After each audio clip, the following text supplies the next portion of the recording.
वडील, पप्पा, डॅडी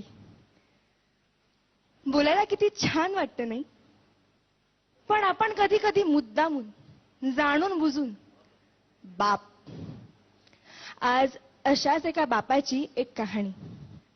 आई घराचं मांगल्य तर वडील घराचं अस्तित्व असतं. पण या अस्तित्वाला खरंच आम्ही कधी समजून घेतलंय का? वडिलांना महत्व असूनही त्यांच्याविषयी फारसं बोललं जात नाही. लोकांनी वडील रेखाटलेले, पण तेही तापट, व्यसनी, मार झोड करणारे.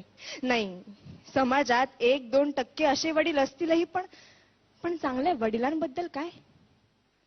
आईकडे अश्रूंचे पाट असतात, ती रडून मोकळी होते, पण सांत्वन वडिलांनाच करावं लागतं. आणि रडणाऱ्यापेक्षा सांत्वन करणाऱ्यावर जास्त ताण पडतो, कारण ज्योतीपेक्षा समयीच जास्त तापते ना. पण श्रेय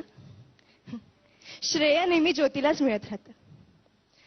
रोजच्या जेवणाची सोय करणारी आई आमच्या लक्षात राहते, पण आयुष्याच्या शिदोरीची सोय करणारा बाप आम्ही किती सहज विसरून जातो. आई सर्वांसमोर मोकळेपणाने रडू शकते, पण रात्री उशीर तोंड खुपसून मुसमुसतात ते आपले वडीलच असतात. स्वतःचे वडील वारले तरीही त्यांना रडता येत नाही, कारण छोट्या भावंडांना जपायचं असतं. पत्नीने अर्ध्यावसात सोडली तरी पोरांच्या अश्रूंना आवर घालावा लागतो. जिजाऊने शिवबांना घडवलं असं अवश्य म्हणावं, पण त्याच वेळी शहाजी राजांची ओढाताण लक्षात घ्यावी. देवकी, यशोदेचं कौतुक अवश्य करावं, पण भरपुरात पोराला डोक्यावरून घेऊन जाणारा वसुदेव लक्षात घ्यावा. राम हा कौशल्याचा पुत्र अवश्य आहे, पण पुत्र वियोगाने तरफडून मरणारा पिता दशरथच होता. वडिलांच्या टाचा झिजलेला चपला, त्यांची फाटकी बनियन पाहिली की कळतं आमच्या नशिबाची भोकं त्यांच्या बनियनला पडलीत. त्यांचा दाढी वाढलेला चेहरा त्यांची काट कसर दाखवतो. मुलाला लुंगी घेतील, मुलीला गाऊन घेतील, पण स्वतः मात्र जुनीच पॅन वापरते. मुलगा सलूनमध्ये 30 रुपये खर्च करतो, मुलगी पार्लरमध्ये 25 रुपये खर्च करते, पण त्याच घरातला बाप दाढीचा साबण संपला म्हणून अंघोळीच्या साबणाने दाढी खरवडीत. तेही नाहीतर कधी कधी फक्त पाणी लावून दाढी करीत. ते आजारी पडले तरी लगेच दवाखान्यात जात नाही, ते आजाराला मुळीच घाबरत नाही. पण डॉक्टर एखादा महिना घरी आराम करायला लावेल यांची त्यांना भीती वाटते, कारण मुलीचं लग्न, पोराचं शिक्षण बाकी असतं. घरात उत्पन्नाचं दुसरं साधन नसतं, ऐपत नसते, तरी मुलाला मेडिकल इंजिनिअरिंगला प्रवेश मिळवून दिला जातो. ओढाताण सहन करून पोराला दर महिन्याला पैसे पाठवले जातात. सर्वच नसली तरी काही मुलं अशी असतात की तारखेला पैसे येताच मित्रांना परमिट रूम मध्ये पार्ट्या देतात, आणि ज्या वडिलांनी पैसे पाठवले त्या वडिलांची टिंगल करतात. एकमेकांच्या वडिलांच्या नावाने एकमेकांना हाका मारतात. ज्या घरात वडील आहे त्या घराकडे कोणीही वाईट नजरेने बघू शकत नाही, कारण घरातला कर्ता जिवंत असतो. तो जरीही काही करीत नसला तरी तो त्या पदावर असतो, घरच्यांचं कर्म बघत असतो, सांभाळत असतो. आई असण्याला अथवा आई होण्याला वडिलांमुळेच अर्थ असतो.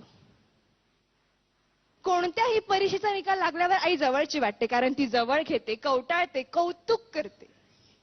पण गुपचूप जाऊन पेढ्यांचा पुडा आणणारा बाप कोणाच्याच लक्षात राहत नाही.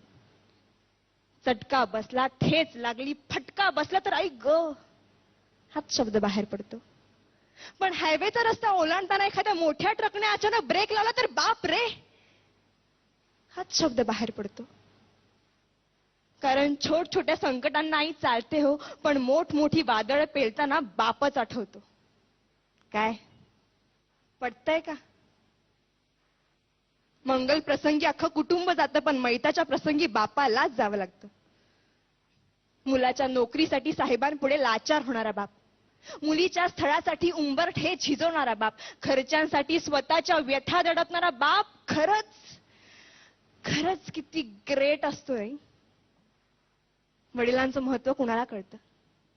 लहानपणीच वडील वारल्यावर अनेक जबाबदाऱ्या खूप लवकर पेलाव्या लागतात. त्यांना एका गोष्टीसाठी तरसावं लागतं. बाबांना पूर्णपणे समजून घेणारी असते ती म्हणजे त्या घरातील मुलगी. सासरी गेल्यावर अथवा घरापासून दूर असताना वडिलांशी फोनवर बोलताना त्यांचा बदललेला आवाज ते एका क्षणात ओळखते आणि 17 प्रश्न विचारायला सुरुवात करते. कारण कोणतीही मुलगी वडिलांना जपते, जाणते. इतरांनी आपल्याला एवढंच जपावं एवढीच त्यांची अपेक्षा असते. धन्यवाद.